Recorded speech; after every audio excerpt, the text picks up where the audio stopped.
बाजिला ढोल शुभिलानी शंख त्राही त्राही डाकिले मा तिनी पुरा लोक डम डम बाजिला ढोल शुभिलानी शंख त्राही त्राही डाकिले मा तिनी पुरा लोक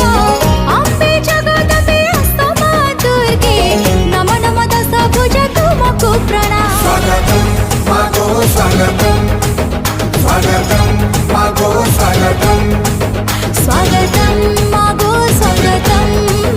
स्वागतं मागो स्वागतम्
स्वागतम मागो स्वागतम